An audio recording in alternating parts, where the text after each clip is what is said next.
भूतिया तहखाना।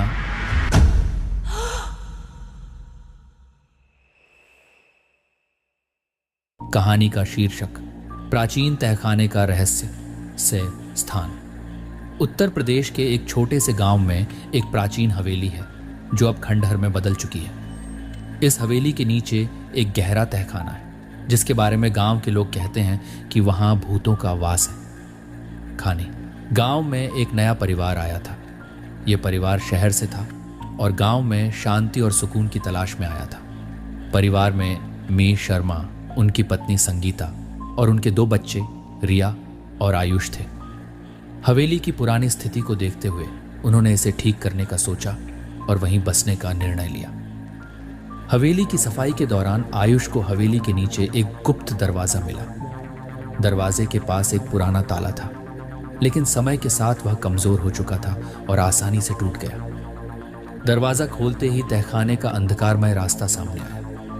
आयुष और रिया ने उत्सुकतावश तहखाने के अंदर जाने का निर्णय लिया।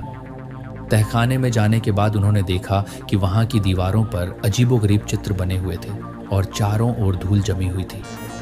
तहखाने के एक कोने में एक पुराना जंग लगा हुआ ट्रंक पड़ा था।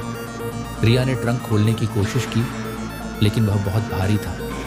आयुष ने उसकी मदद की और जैसे ही ट्रंक खुला, उसमें से एक तेज हवा का झोंका निकला और एक भयावह चीख सुनाई दी। रिया और आयुष डर के मारे बाहर भागे और उन्होंने अपने माता पिता को पूरी बात बताई।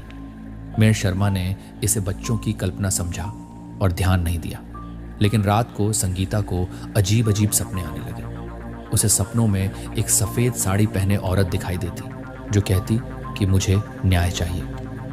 कुछ दिनों बाद गांव के बुजुर्ग पंडित जी हवेली में आए और उन्होंने तहखाने के बारे में सुना। उन्होंने बताया कि कई साल पहले उस तहखाने में एक औरत की निर्मम हत्या कर दी गई थी और उसकी आत्मा वहीं भटक रही है। उसकी आत्मा को शांति तभी मिलेगी जब उसके हत्यारे का नाम उजागर होगा और उसे उचित दंड मिलेगा। संगीता ने पंडित जी की सलाह पर तहखाने में पूजा का आयोजन किया। पूजा के दौरान संगीता को ट्रांस में आकर उस औरत की आत्मा ने अपने हत्यारे का नाम बताया। वह औरत हवेली के पुराने मालिक की पत्नी थी और उसकी हत्या हवेली के मालिक ने ही संपत्ति के लिए की थी। पूजा के बाद तहखाने में मौजूद नकारात्मक ऊर्जा समाप्त हो गई और हवेली में रहने वाले परिवार को फिर कभी परेशानी नहीं हुई। आयुष और रिया ने तहखाने के उस हिस्से को बंद कर दिया और वह परिवार हवेली में खुशी खुशी रहने लगा।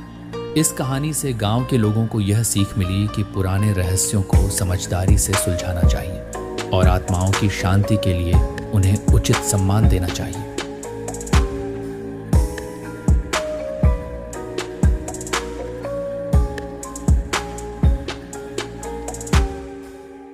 समाप्त।